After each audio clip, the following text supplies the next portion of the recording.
Thank you. I became interested in robots during the Iraq War. I was in the war as a journalist with the British troops around Basra and then with the Americans heading north to Baghdad. And I came across an American unit that was using small robots to look for explosives, unexploded bombs, IEDs, booby traps. And one of these robots was blown up, was destroyed. And what was surprising was the reaction of the American troops. It was not quite as if a human comrade, a buddy, had died, but it was a sense of loss. And when they buried the remains of this dead robot, they did so with ritual and with respect and with their helmets off. That was interesting. And then I thought, back in the Périgord district of France, where I make my home these days, I have a lovely old car, a Citroën 2 chevaux, an Enter. And anybody who's ever driven an Enter knows that you develop a very close personal relationship with your car, just as those American troops had a personal relationship with their robot, and just as my daughters had a personal relationship when they were little with a couple of soft toys, and now they have the same relationship with their handies. It's in a way akin to the relationship we have with animals, with a dog, a pet dog or a cat or a horse. We humans seem to be really hardwired to try and build connections, not just with other people, but with items around us that are important to us. And this was very useful in my day job. For the past 3 years, I've been involved in a project with the German government.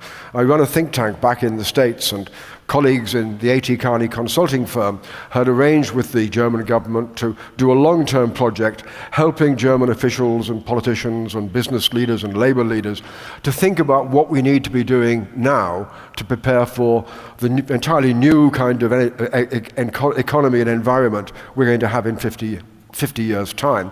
We began thinking about infrastructure, what kind of transmission lines we're going to need when most energy is locally produced with solar panels and so on. But quickly we went on to demographics, migration policy, things like how to reform the education system or the job training system to handle with new technologies like biotech and nano, and what about the future of work with the coming of automation and robotics? So as I was working away and researching these issues and going around various research laboratories to study robotic development, I suddenly realized how very, very relevant was my life in the countryside in the Périgord, with the great food and with animals, how relevant it was to this project. What surprised me most of all as I began studying robotics was how close we are now to the hardware of real artificial intelligence that can be pretty much comparable to a human brain. In Manchester University, Professor Steve Ferber, the man who gave us the ARM processor, says that he's pretty sure that by the end of this decade we'll have not just a computer with the power of a human brain, but also with the capacity of it to cross-fertilize, to interlink and to interrelate different thoughts. In Heidelberg, Professor Karl-Heinz Meyer has a team. They've already put over 200,000 brain cells in effect upon a single computer chip, and there's more to come. Pretty soon we'll have a computer with the power of the human brain that can fit inside a human skull. Then there's my old friend Henry Markram, whom I first knew when he was running the IBM Blue Brain project, and when he was first developing a computer simulacrum of a mouse's brain cortex. Well, he's now got a grant of €1 billion from the European Union, and he's building what he thinks by 2022, 2023 will be a computer simulacrum of a human brain. The hardware, we're getting really quite close. The software is much more of a problem, although there is a beginning. At Cornell University in the States, they have something called the Robo Brain project, in which they're downloading into a computer 1,000 million images, 120,000 YouTube videos, and 1 million appliance manuals and instructional how-to books. The idea is to make sure that the computer can learn not only what the tools are, how to fix them, how to use them, but also to learn human language, human behavior, and to have the capacity to pass on what it learns about all this to other robots. The big problem is that computers are rational. Artificial intelligence is rational, and we aren't. Our human thoughts are constantly influenced by human emotions, by fear, by love, by greed, by self-interest, by dislike. What's more, artificial intelligence can't lie. We humans lie often. We also lie to ourselves. So how do rational computers, artificial intelligences of the future, how do they relate to us bizarre, strange, emotional, illogical, irrational human beings? I suspect they are going to have more problem relating to us than we are relating to them and their entirely rational brains. But beyond that, there are going to be other challenges that we're going to have to face. And in particular, if we're able to create computers or artificial intelligences that have the brain power and the capacity, and that have also the ability to make important decisions, we're going to have to teach them how to make hard choices. To give you one example, you've all heard of these driverless cars that Google has been experimenting with, and the driverless trucks that Daimler now has being driven around American motorways. Problem is, nobody's yet worked out what happens when a computer is faced with impossible choices. Say a child runs out just in front of one of these driverless cars. It can't stop in time, but if it goes to the left, it's going to run into a group of people waiting in line for a bus. If it goes to the right, it's going to plow into a group of bicyclists. If it goes straight on, it's going to hit the child. How do we program for that kind of tough choice? It's going to be very, very difficult. But then there's a second problem. How do we program responsibility into an artificial intelligence or into a robot? How do we allow for human wickedness? To give you an example, a terrorist decides, okay, I'm going to send a robot carrying a bomb into a crowded place and order it to blow itself up.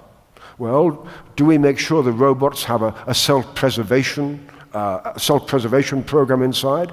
But what if the terrorist sends in two robots? One who carries a box, doesn't know what it contains.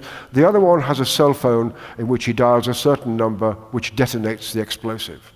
Neither robot has a particular reason to think they're being used as a tool in some kind of improper or wicked or murderous activity. How do we allow for that?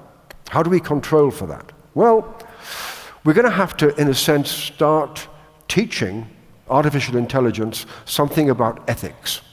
We're also going to have to make sure that these artificial intelligences have a good sense of the ethical views of the particular human owner or operator or partner who is telling them what to do. That's not going to be easy, but it's also going to mean something else. We're going to have to start thinking whether robots are going to have rights. For example, if that robot being ordered to do something wicked by a terrorist thinks, I won't do this, do they have the right to disobey? Do they have the right to go to a court, to a judge, and say, I want to be released from this particular owner? How do we define a robot? Is it just a tool? Is it kind of a slave? Is it the property of whoever buys it? Or do we have to accept that a robot, in some circumstances, is going to have rights? We already accept that animals, dogs, cats, have rights. Nobody has the right to kill or to mistreat one. We're going to have to start thinking about rights for robots in the not too distant future.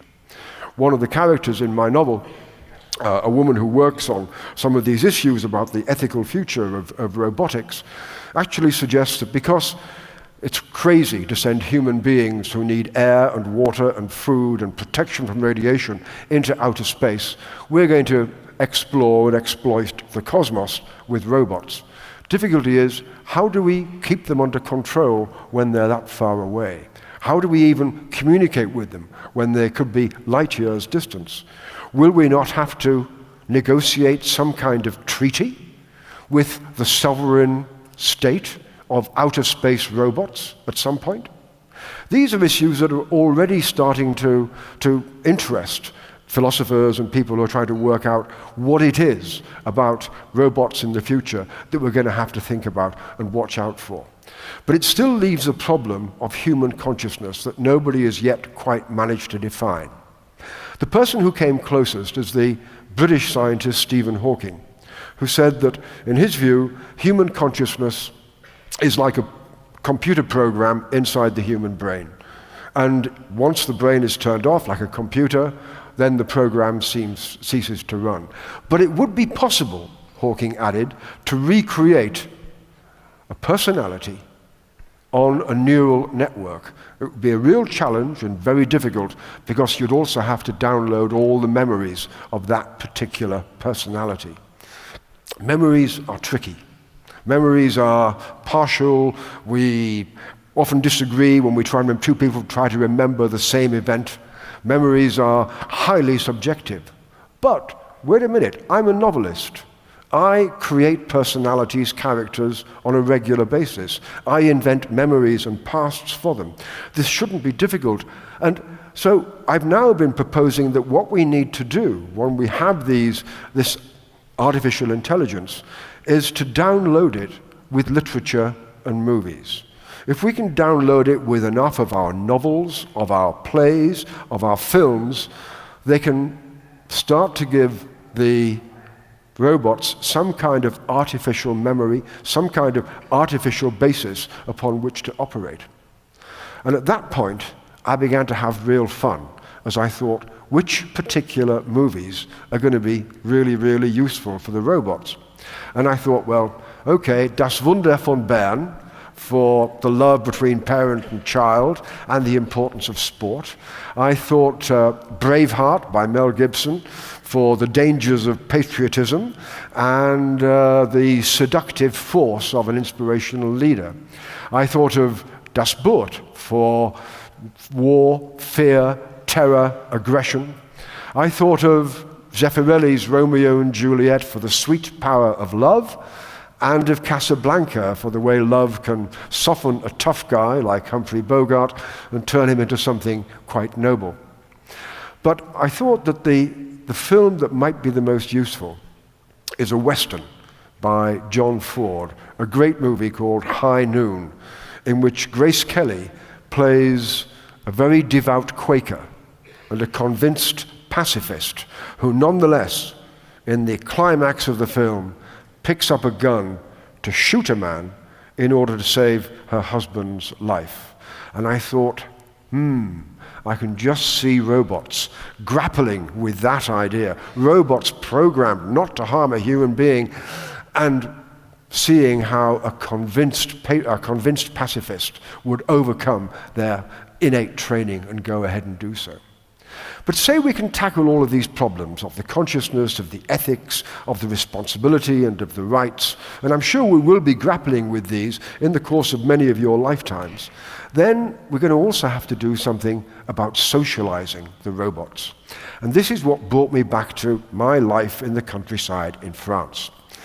Just up the road from where I live is the Lascaux Cave, the famous prehistoric cave paintings. And so we think and talk quite a lot in the area about prehistory. And one thing that a lot of us now agree about is that food was an essential part of the creation of human society. We learned to cooperate by hunting together, cooperated in a different way with agriculture as we farmed together, as we reaped crops together, and as we developed food surpluses and had to protect them with walls around our villages, with armies, with taxes, and lo and behold, we get the state.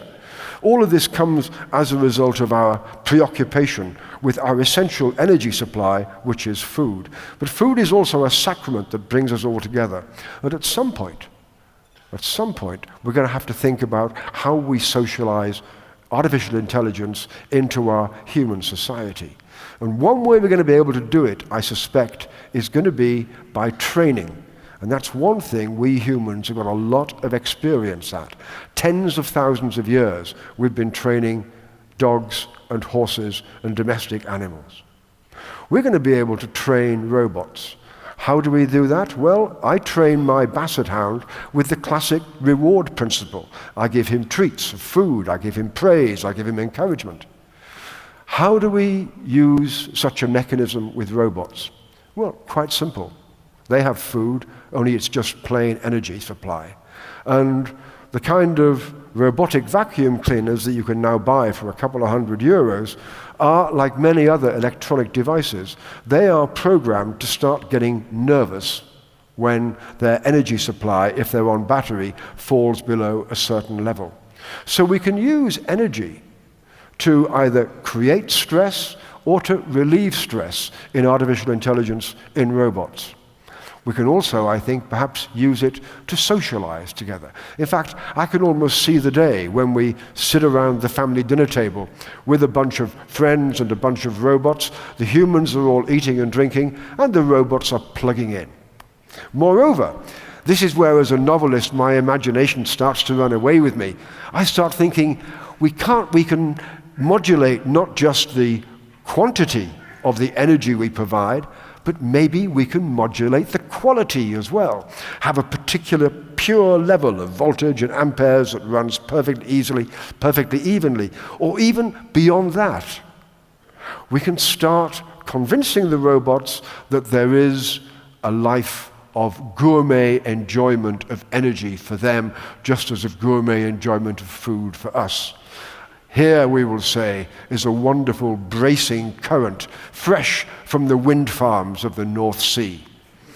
No, here is a lovely, warm, comforting, cozy, sunny current, straight from the solar arrays of Sicily.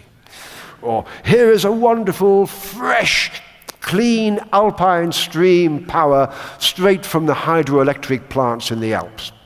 All of these things are, I think, going to be possible. And I suspect for the robots, it's going to mean that eventually they'll be developing their own particular favorite spots, their own particular gourmet restaurants, where they take that very special other robot and perhaps share batteries together. So I can see it coming now. The good robot cookbook, the good robot juice guide, power and robots. I just hope I'm going to be alive to write it. Thank you very much.